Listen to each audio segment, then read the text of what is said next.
السلام عليكم ورحمة الله وبركاته.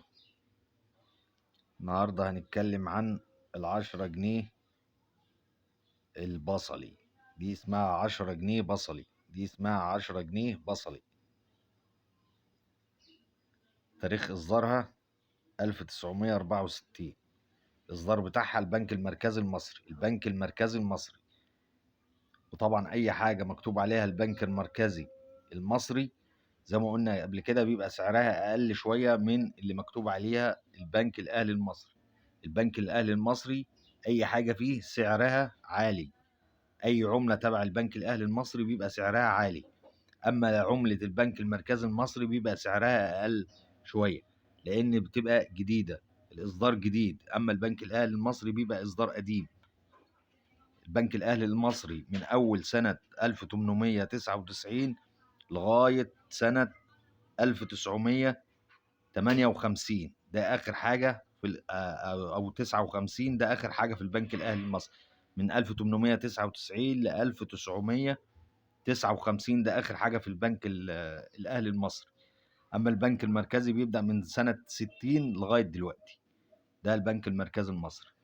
فهنتكلم ده للعلم يعني.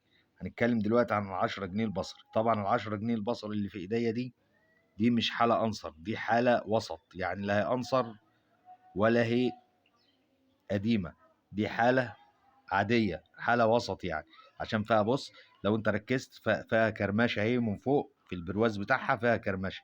البرواز فيه كرماشة اهو، فيه تانيات، والعشرة نفسها متنية، فدي سعرها بيبقى أقل طبعا من الأنصر. طيب دي لو حالة أنصر هتعمل كام؟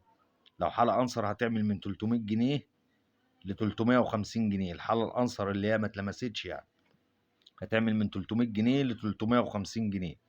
أما الحالة اللي في إيديا دي بتعمل 200 جنيه. دي تعمل 200 جنيه، دي سعرها 200 جنيه. الحالة اللي أقل من كده بتعمل 100 جنيه و75 جنيه. كل حاجة ولها سعر، كل عملة ولها سعر على حسب الحالة بتاعتها. كل حالة ولها سعر، الجديد ليه سعر، الوسط ليه سعر، القديم ليه سعر، كل حاجة ولها سعر. طيب بالنسبة للي في ايديا دي سعرها 200 جنيه. لو حالة أنصر بتعمل من 300 جنيه ل 400 جنيه. الحالة الأنصر يعني محدش لمسها بتعمل 300 جنيه ل 400 جنيه. ممكن بقى يوصل تمنها برضه ل 1000 جنيه في حالة واحدة، إلا إذا كان الرقم رقم مميز. يعني مثلا ده الرقم ده 3 اصفار 325، الرقم ده 3 اصفار 325، ده مش رقم مميز. الرقم المميز بيبقى مثلا كله 5 اصفار وفيه واحد هنا في الاول او 2 او 3 او 4 او 5 او 6 او 7، او او في مثلا الارقام كلها تبقى شبه بعضها، سبعات تمانيات تسعات زي ما تطلع. ده الرقم المميز. دي تعمل بقى ايه؟ من 800 جنيه ل 1000 جنيه. الرقم المميز بيعمل من 800 جنيه ل 1000 جنيه. رقم مثلا يبقى كله سبعات تمانيات ستات أربعات زي ما يطلع، ده رقم مميز. دي بتعمل 800 جنيه لغاية 1000 جنيه. كل حاجة على حسب الرقم بتاعها. نشوف بقى ظهر الورقة كده من ورا أهو.